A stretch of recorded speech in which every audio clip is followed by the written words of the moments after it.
So I just got my haircut and I am about to go on a date.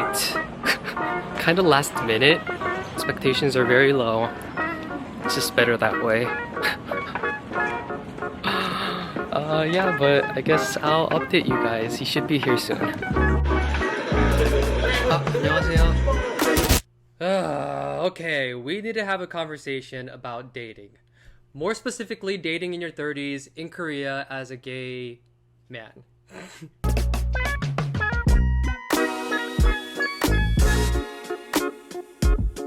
So a few days ago, I actually went on a date with a random guy that I met through an app. We were set to meet the day after, but things happened last minute. I was already on my way to Seoul. He had ended work early, so we decided to meet up. And he actually wanted to get beer instead of coffee. And I was like, I don't know about that. When I go on dates with guys specifically from apps, I only do coffee dates because they're low investment. You don't have to spend a lot of money. You don't have to spend a lot of time. And you can just kind of feel each other out without too much pressure. And if you do kind of enjoy each other's company, you can always set up another date. That's why I always opt for coffee dates. But on that day specifically, I took the subway to Seoul, which I don't do very often. And because I didn't have to drive back, I guess I took that as a sign to take a risk and do something different. So we met up, went to an izakaya, ordered some chicken and beer, and we sat there for 2 hours and had the most uninteresting, boring, bland conversation I've ever had in my whole entire life. I was trying to hold a conversation while he was just looking around dumbfounded. He was really giving me nothing. He was giving me crumbs. Oh my gosh, I'm just stressed thinking about it. But you know, such is life. When it comes to apps, most of the guys that you meet are gonna be misses as opposed to hits. Yeah, I mean, I kind of expected that it wasn't gonna go well, you know? What can you do? Now, a little bit of a segue. When I came out on the show His Man 2 as a contestant, it had only been 3 months since I had broken up with my ex. Yeah. I had actually watched season 1 with my ex-boyfriend a long time ago. And when we broke up, I actually made a joke to my friend in passing. I was like, oh my gosh, maybe I should go out on that gay dating reality show, His Man. And long and behold, a week later, my friend sends me an application. They're actually looking for contestants for season 2. And I was looking for something to change the course of my life. I wanted to do some self-sabotaging. So I was like, hey, you know what? I'll leave it up to fate and I'll just apply.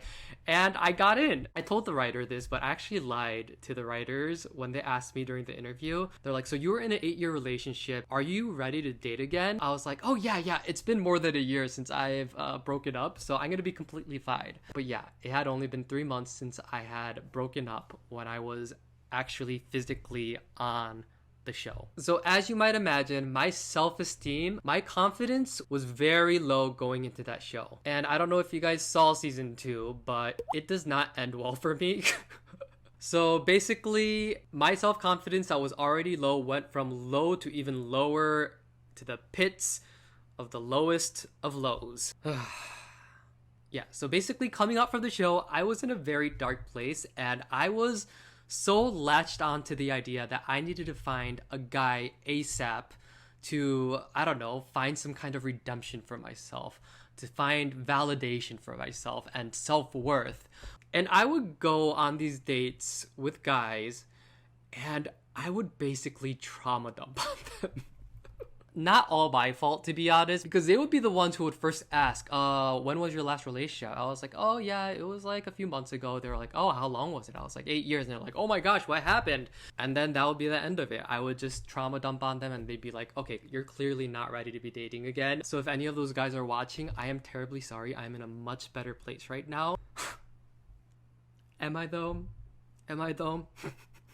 So it has now been well over a year since that show has ended. I have since become so much more comfortable being in my own skin, being alone. I'm consistently making music. I've redecorated my whole entire space, which was probably the best thing I could have done for myself. And I am just thriving in my own glory of singleness. But there definitely is another part of me that's very lonely. If I dig a lot deeper, I do think I have a fear that I'm gonna get into a few more bad relationships, and one day I'll just wake up, find myself in my 40s, still single, alone, and desperate. Dating in my 20s was so much easier because you don't have that much to lose. But despite all of my fears, I am still trying to put myself out there and date, but I am making sure that I am a lot more selective and a lot more cautious. So for the most part, I've only been going on these dates through apps. So there are 3 main dating apps in Korea. There's Tinder, there's Jack'd, also known as Jack D for Koreans, and there is Instagram. Jack'd seems like an app for mostly one-night stands. Tinder, it's literally just a glorified Pokemon game for gay guys. You literally just collect all of these matches you have with these guys and you never even talk to them. You just kind of put them in your trophy case. Now, Instagram, it's supposed to be the new organic way to kind of meet other guys.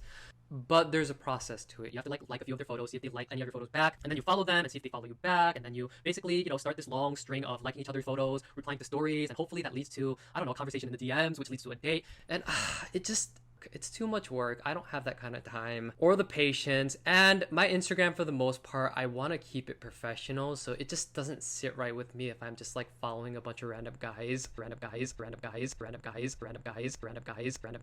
I mean, I guess clubbing's an option, but once again, I don't have anyone to go clubbing with, and I am not gonna go clubbing alone by myself, buy myself a drink, dance alone, and then just start rizzing up some guys, or have to wait for guys to approach me. I don't know, it's just not my vibe. And then when I tell my friends this, they'll always be like, oh, Tabi, you need to put yourself out there. I've put myself out there. I have done some of the craziest things that I would never do in my life just for the sake of putting myself out there. I've met guys in the park in the middle of the night. I've gotten into strangers' cars way more than I want to admit. I invited myself to a group of 4 gay guys that were nearby at a pension partying, and they were just like, hey, you want to join us? And I was like, I don't know you, but sure, I'll join you and drink with you. And this one might be the most random, but I also was chatting with this guy who was waiting at the airport for his next flight. He needed a place to stay, so I was like, hey, do you want to stay at my place? And he just came over and spent the night and then left the next day. Just FYI, I do think I need to let you know that none of these were promiscuous in nature. I don't know, maybe I'll do like a story time next time. But yeah, point is, I'm doing my best, and I just want to know if you guys have any feedback on what I can do better, what I should try out. Maybe Korea is a problem. Maybe I need to fly to a different country and date other guys in different countries. Maybe I need to go back to America or Japan, or I don't know. Is the dating scene in your country any better? Let me know.